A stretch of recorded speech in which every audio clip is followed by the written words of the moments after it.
$10,000. Bankrate surveyed over 1,000 Americans this year, and 59% of them said they could not cover a $1,000 emergency expense with savings. Not 10,000, 1,000. So if you just hit 5 figures in your bank account, you need to understand something. You are now wealthier than the majority of Americans. And you are about to do the dumbest thing of your financial life. Because having $10,000 saved is like handing a sober person the keys to a Lamborghini. Technically, they're qualified to drive. Statistically, they're about to wrap it around a tree. I hate the way people talk about savings milestones. Every guru, every subreddit, every TikTok with a guy pointing at text treats $10,000 like a finish line. Like you crossed it and now you've won. But here's my position, and I'm not hedging it. $10,000 is not the finish line. It's the starting gun. And the next 90 days will determine whether that money becomes $800,000 or zero. Today I'm going to show you exactly how both of those happen and the 3 traps your brain is already setting that you cannot see. Here's what you need to know. According to the Federal Reserve's 2024 survey, the median American under 35 has about $5,400 across all financial accounts. If you've got $10,000, you've beaten the median by almost double. And that feeling of being ahead is exactly what's about to destroy you.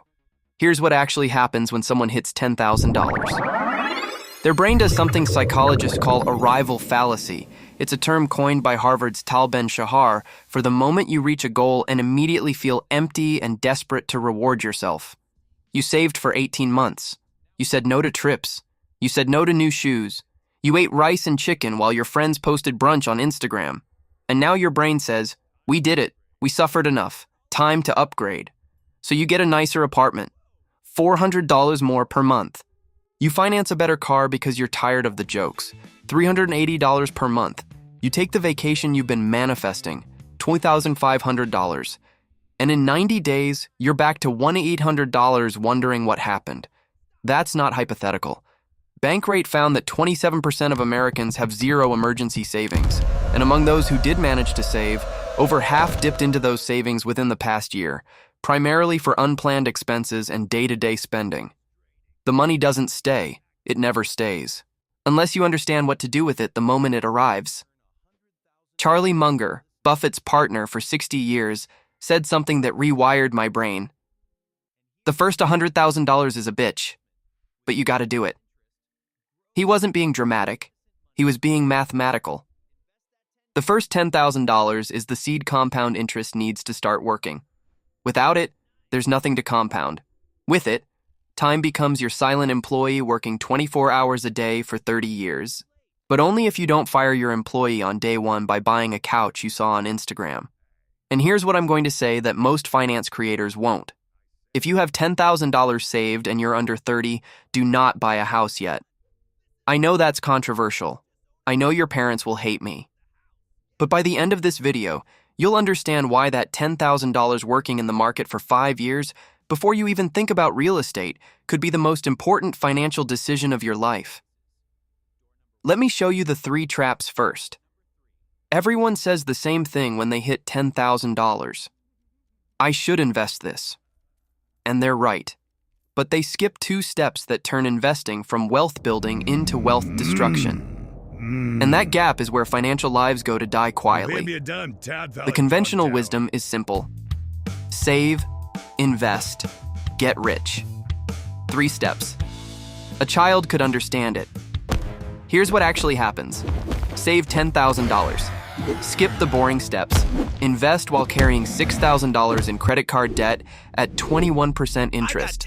Watch the market go up 10%. Post about it. Realize 6 months later you paid 21% to earn 10%. Quietly lose money you'll never recover. Blame the economy. Switch strategies. Repeat until broke. The math on this is not debatable. If you're paying 21% guaranteed interest on debt while chasing a potential 10% return in the market, you are volunteering to lose 11 percentage points per year. That's not investing. That's 1. Financial self-harm with extra steps. 2. There are 3 traps at the $10,000 mark. Each one 3. looks responsible from the outside. That's what makes them dangerous. They don't look like mistakes. They look like maturity. Trap number 1. The debt delusion. This is when you convince yourself investing is more important than killing high-interest debt because you've heard, time in the market beats timing the market. So many times it's tattooed on your brain. And that principle is true, but it's completely irrelevant when you're hemorrhaging 21% annually on the other side of your balance sheet. That's like training for a marathon while actively stabbing yourself in the leg. The cardio isn't the problem, the knife is. Let me do the math. You have $10,000 saved and $5,000 on a credit card. The Federal Reserve reports the average credit card rate hit 20.97% by late 2025. So let's call it 21%. You invest $5,000 instead of paying off the debt. Year 1, your investment returns 10%. That's a $500 gain. Your credit card charges 21%. That's $1,050 in interest. Net result, you lost $550 by investing. Year 2, the gap becomes $1,200. Year 5, you're down over $3,500. You didn't invest. You volunteered to lose money at a rate that would embarrass a casino. At least at a casino you get free drinks. Here's the kicker. The market might give you 10%. It might give you negative 20%. You don't know. But that credit card will charge you 21% every single month, without exception, without mercy. Guaranteed losses devour potential gains. It's not philosophy, it's 5th grade arithmetic. I knew a guy, 28 years old, had $10,000 saved, $6,000 in credit card debt at 21%. He'd listened to enough podcasts to believe investing early was everything, so he put $5,000 into index funds and kept making minimums on the cards. 2 years later, the market was up 25%. His $5,000 was worth $6,250. He felt smart, until I showed him he'd paid $2,500 in credit card interest during those 2 years. His $1,250 gain cost him $2,500 to achieve. He was $1,250 poorer than if he'd just killed the debt first. He looked at me like I told him Santa wasn't real, because nobody ever made him do the actual math. The rule is non-negotiable. Anything above 7% interest gets eliminated before you invest a single dollar. Credit cards at 21%? Gone. Personal loans at 15%? Obliterated. That 6.8% student loan? Borderline. But I'd still kill it. Because fighting guaranteed losses with hopeful gains is how smart people go broke slowly enough that they don't notice until it's too late. Americans collectively owe $1.28 trillion in credit card debt, according to the latest Federal Reserve Bank of New York data. That's a record high. Nearly half of cardholders carry a balance month to month. The credit card industry doesn't just tolerate your debt, it's engineered to keep you there. Your minimum payment is designed to maximize interest revenue, not to help you get out. You're not a customer, you're a revenue stream. That's the debt delusion. You think you're building wealth, the bank knows you're building theirs. Trap number 2, the adrenaline trap. You just killed your debt. That felt incredible. You had momentum. Your brain is flooded with the same dopamine that makes gamblers double down after a win. So you take every remaining dollar and throw it into the market. All of it. No emergency fund, no cash buffer, no safety net. Pure, aggressive, pedal to the metal investing. And for 6 months, maybe a year, it works beautifully. Your portfolio grows. You screenshot gains. You start saying positions at dinner. And then your transmission dies. Car repair, $1,800. Cash available, 0, because it's all invested. Option A, sell investments during a market dip. You lose $1,800 plus $400 in realized losses and short-term capital gains taxes. Cost, $2,200. Option B, credit card at 21%. Over 18 months of minimums, $2,650. Option C, don't fix the car, can't get to work, lose your job. Cost, everything. All 3 options are catastrophic. All 3 were avoidable with $5,000 to $8,000 sitting in a high-yield savings account doing absolutely nothing exciting. Here's the kicker. Bankrate's 2026 report found that 51% of people who tapped their emergency savings in the past year did so for unplanned expenses like car repairs or medical bills. That's not if something goes wrong. That's when. More than half of savers faced exactly this scenario within 12 months. Your emergency fund isn't dead money. It's the bodyguard that keeps your investments alive. Without it, every surprise becomes a forced liquidation. You're not investing. You're gambling that nothing goes wrong for the next decade. But the real power of an emergency fund is psychological. It buys you the ability to do nothing during a crash. When the S&P drops 30% and everyone panic sells, you shrug and buy more. Not because you're brave, because you have 6 months of expenses in cash and you don't need that money. That calm is worth more than any annual return. Park it in a high-yield savings account at 4% to 4.5%. Boring. FDIC insured. Invisible. That's the point. Exciting money is broke money. Trap number 3, the arrival tax. This is the most expensive trap and the most invisible. It has no bill, no statement, no push notification.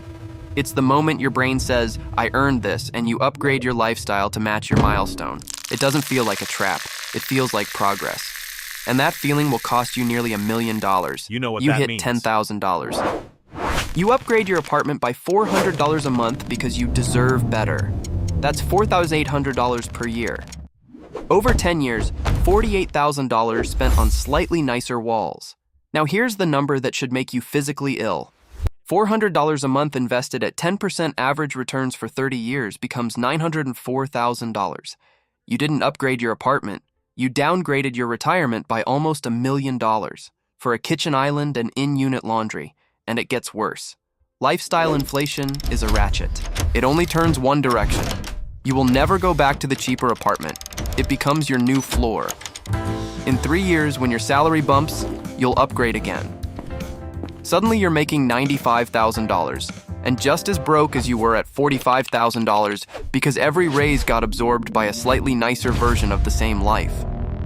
The Bureau of Economic Analysis reports the personal savings rate collapsed from 33.8% in April 2020 to 3.5% by late 2025.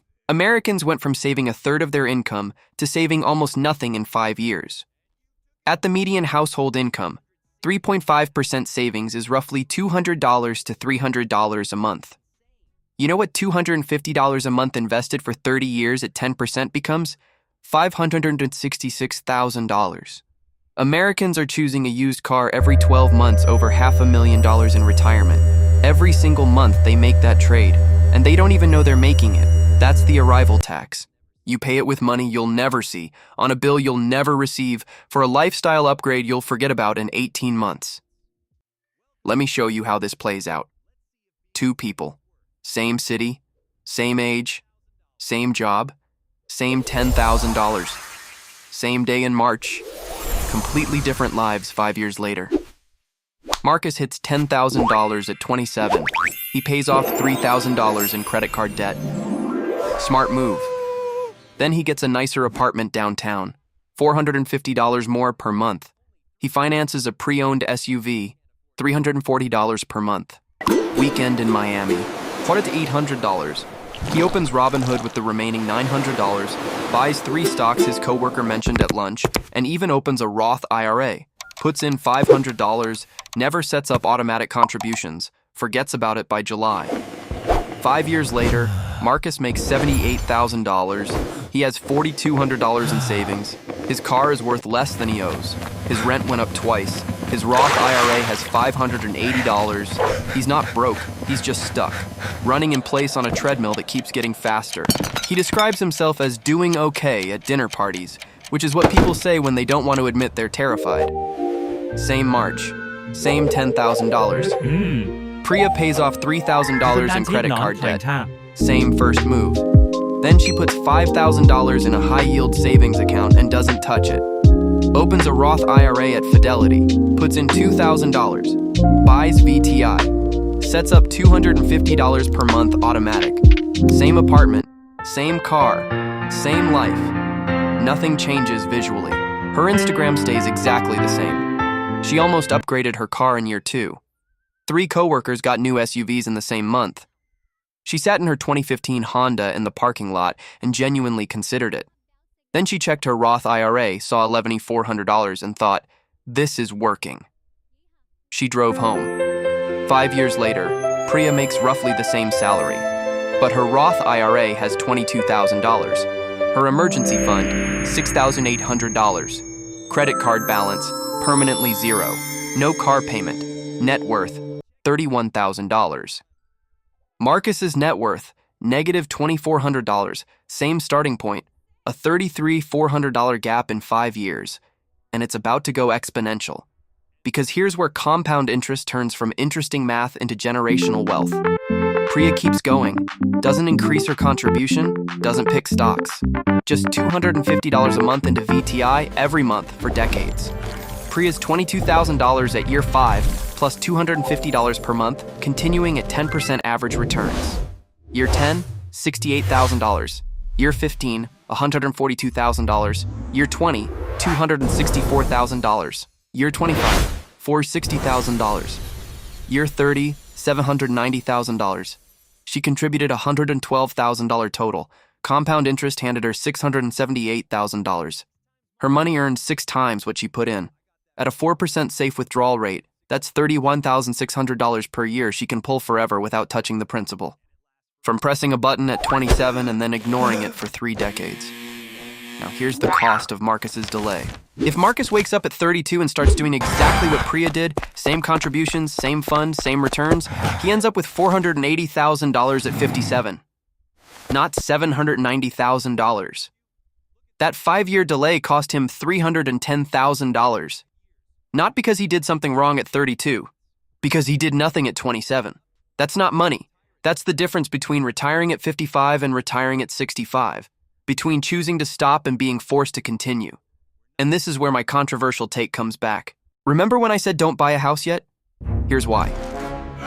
If Priya takes that $10,000 at 27 and puts 3.5% down on an FHA loan, she's immediately underwater on closing costs, paying PMI, and locked into a property she can't easily leave. The median American moves every 5 to 7 years. If she sells in 5 years after agent fees and closing costs, she might break even. Meanwhile, her $10,000 in VTI would have become $16,000, and she'd have $22,000 in her Roth. Flexibility beats equity when you're 27, and your life is still changing. Same starting point, same income. The only difference: Marcus treated $10,000 like an ending. Priya treated it like a beginning. So what happens if you just don't do anything? You hit $10,000 and keep living exactly the way you've been living. No strategy, no Roth IRA, no index funds. Just park it in a checking account and figure it out later. 3 things happen, each one worse than the last. First, the institutions profit from your inaction. Your bank pays you 0.01% on that checking account. Inflation is running above 3%. Your $10,000 loses over $300 in purchasing power every year just by existing. You're not saving money. You're storing it in a building that's slowly burning down. Meanwhile, your bank lends your deposits out at 7% and keeps the spread. They make money with your money. You make nothing. The 4 largest U.S. banks reported combined net income over $110 billion last year. Some of that came from people exactly like you doing exactly nothing and feeling responsible about it. Second, your circle pulls you backward. Your friends probably don't have $10,000 saved. When you mention Roth IRAs, they look at you like you've joined a financial cult. You only live once. Stop being cheap. Life's too short. These aren't bad people. They're broke people confidently giving broke advice. And behavioral economics has shown for decades that spending habits are socially contagious. When your peer group normalizes spending every dollar they earn, the gravitational pull toward that behavior is enormous. Every time you listen, you slide a little closer to their financial reality. Your savings don't exist in a vacuum. They exist under constant, invisible social pressure to spend. Third, and this is the one that keeps me up at night, your future self loses options. Every year you delay investing $10,000 costs roughly $17,000 in future value at 10% returns. Wait 5 years, $66,000 never created. Wait 10 years, $132,000 that will never exist. Your 60-year-old self is somewhere in the future watching your 27-year-old self scroll TikTok instead of spending 15 minutes opening a Roth IRA. They're screaming. You can't hear them. Now you might be thinking, I'll start eventually. I just need to get settled first. Wait for the market to pull back. Sounds completely reasonable, right? Surely waiting for a better entry point is smarter than buying at all-time highs. Wrong. And I'm not guessing. JP Morgan Asset Management tracked a $10,000 investment in the S&P 500 from January 2005 through December 2024. If you stayed fully invested the entire time, your $10,000 became $71,750. If you missed just the 10 best days over those 20 years, you ended up with $32,871. Missing 10 days out of roughly 5,000 trading days cut your returns by more than half. And 7 of those 10 best days occurred within 2 weeks of the 10 worst days. The best days happen when everyone is panicking and selling. When you sit on the sidelines, you miss the recovery. Dalbar's 2025 study confirmed this at scale.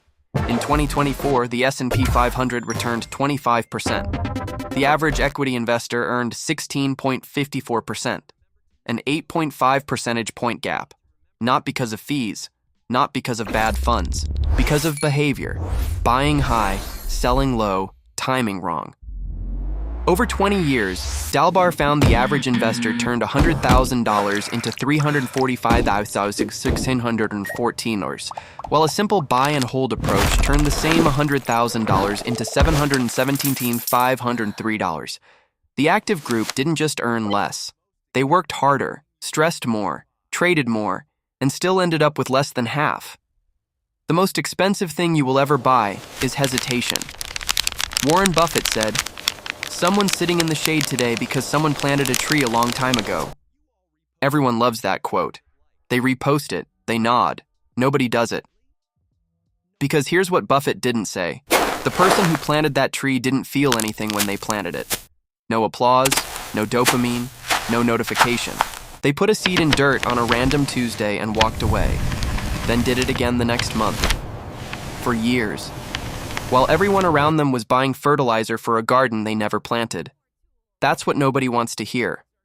Wealth isn't built in a moment of inspiration. It's built in thousands of moments of boredom you chose not to interrupt. Remember at the start when I said having $10,000 is like handing a sober person the keys to a Lamborghini? Here's the real move. Don't drive it. Don't park it. Sell the Lamborghini, buy a paid-off Honda Civic, invest every dollar of the difference into VTI inside a Roth IRA. Nobody will congratulate you. Nobody will know. But 30 years from now, you'll own 10 Lamborghinis worth of freedom. And the person who drove theirs is still making payments on a depreciating asset worth less than your monthly passive income. Here's what I want you to do right now. Not tomorrow. Not when things settle down. Right now. Step 1. If you have any debt above 7% interest, use part of your $10,000 to kill it. Today.